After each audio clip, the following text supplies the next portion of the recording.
Scotch is a very big category. You have single malt and blended. Today we're going to try 3 different $30 blended scotches in a penicillin cocktail. We have Johnnie Walker Red, we have Monkey Shoulder, and we have J&B. So yeah, these are 3 popular blended scotches. And a penicillin, I had never tried until about 6 or 8 months ago because I wanted to give it a try to see if I wanted to put it on a new cocktail menu at the hotel I work at.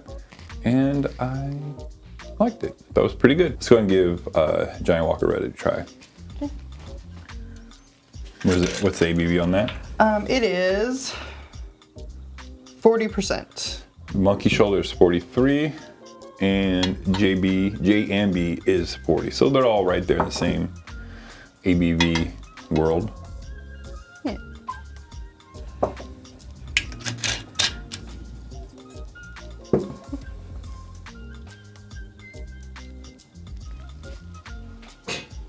I mean, you do get a little peatiness in this. Well, like on the nose, on yeah. On the nose, yeah. I mean, that's going to happen in Scotch no matter what.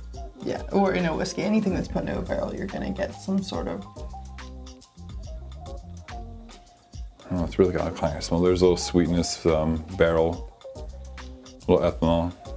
Yep, it's I mean, it smells like Scotch.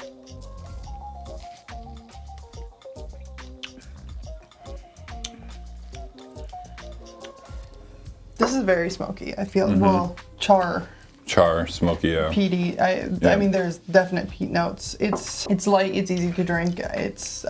You know why it's popular. Right, exactly. Like it's pretty well balanced in the world of the Scotch flavor. Right. That's it. That's all I've got to say about that. You try Monkey Shoulder next since Let's I've already try. Opening it up. I have never tried Monkey Shoulder on its own. Actually, the only one I've tried on its own is the Johnnie Walker Red.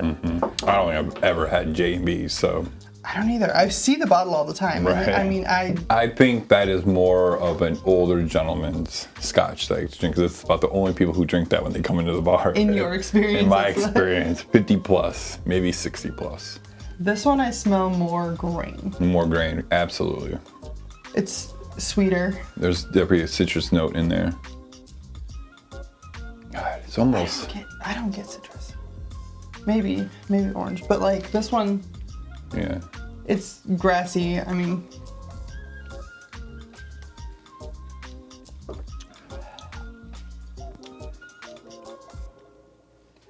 hay, grain, a little bit of like vanilla caramel, kind of. A little bit, yeah. This one is, I feel like I can describe the smoke that you get in this one as more peaty than smoky or char like you get in the Johnnie Walker. I don't know how I feel about that one.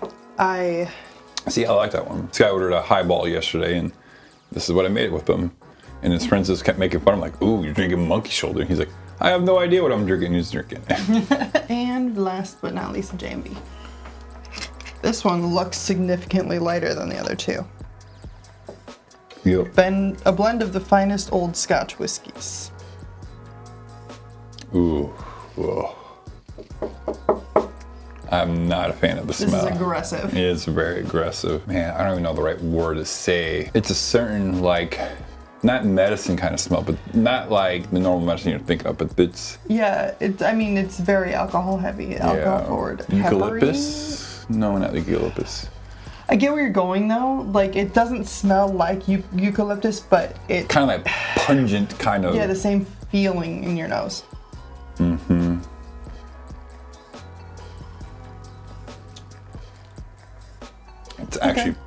It's actually a lot more mild than I thought it was going to be. Yeah. It's going to be somewhere it's almost boring. Yeah, I was thinking the same thing because like flavorless isn't the word. No, because there's flavor there. It's just flat, and maybe. It's super mild. Yes. It is super mild. In all honesty, if someone who didn't know much about Scotch and they wanted to try a blended one, I'd probably give them this one first. Yeah. Just for flavor profile. Just to kind of be like, hey, here's something light and easy. I kind of like the earthy hayness of it. And if you watch our $100 bottle of Scotch, that's the two I prefer. The Highland Scotches, because I kind of like that earthy graininess to it. But yeah, I mean, it's not bad. It smells bad.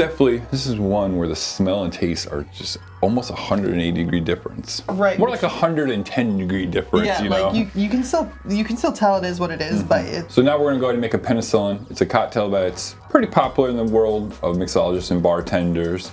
It's got a great flavor profile of ginger and honey, which goes well with a lot of whiskeys. Actually, I mean, those are two dominant flavors that get paired a lot with whiskeys, for good sure. reason, because it's delicious. Right, and then we're just gonna float a little Islay Scotch on top to give it some more of that kind of smokiness and dominant flavor. And it's just a small little float. So let's make a Penicillin.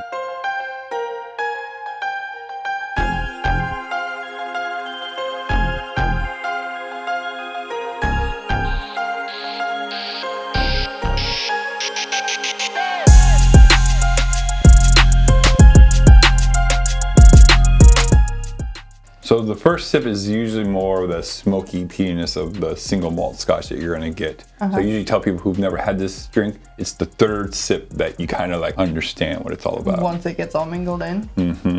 So should we just mingle it in? Mingle it in. Get the absurdly long spoon. Yeah. Let's not cross-contaminate, shall we? Can't have that. We do things fucking correct here at Alchemix Bar. We even say the word Alchemix properly. But I do think this is a pretty good, interesting cocktail to introduce people to Scotch. I mean, it's a little bit stronger, so.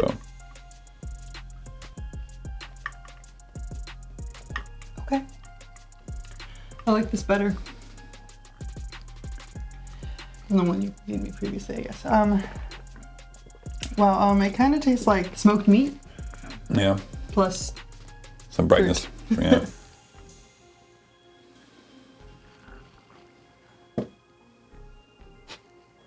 It tastes the same. Really? It tastes exactly the same. I don't think so.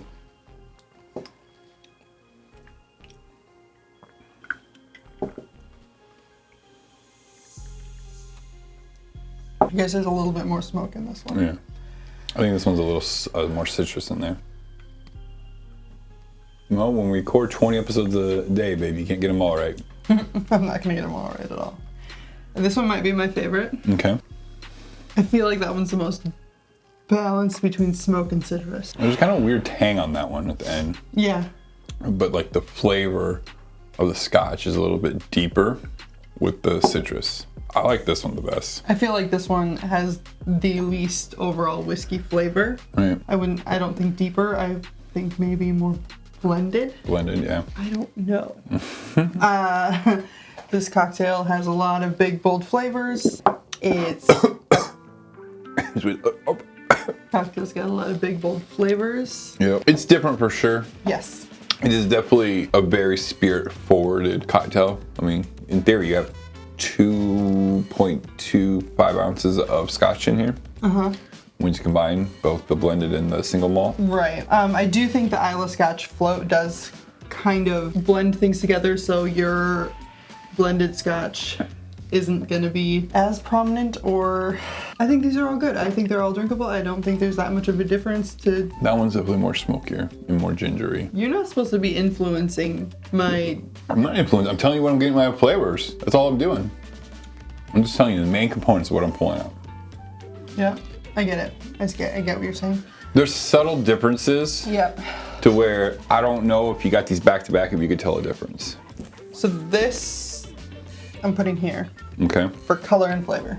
Okay. This cocktail was lighter than the other two. Right. Just barely. As far as this one goes,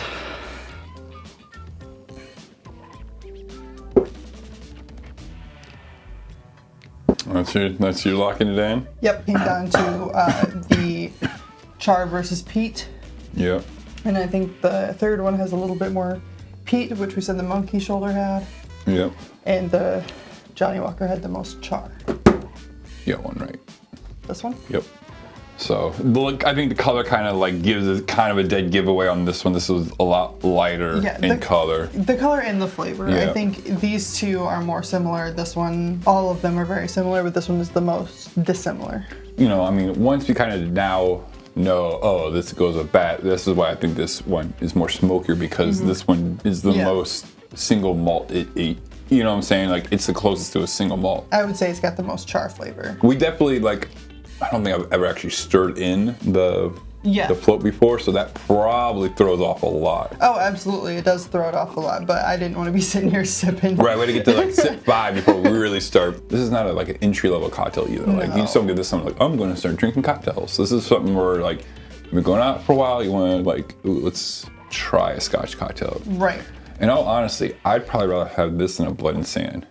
Yeah. Because a Blood and Sand is not that well balanced. I mean, a Rob Roy is pretty good too. You just have to use the right Scotch for that cocktail too. So, right.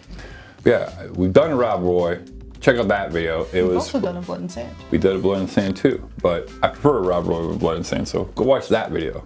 Go watch the video that I like the cocktail more. Yes. But if you want a cocktail that has orange juice and cherry herring and Scotch, that's a Blood and Sand. Right. But if you want a Manhattan style, check out the Rob Roy video we did. Cheers, everyone. Cheers.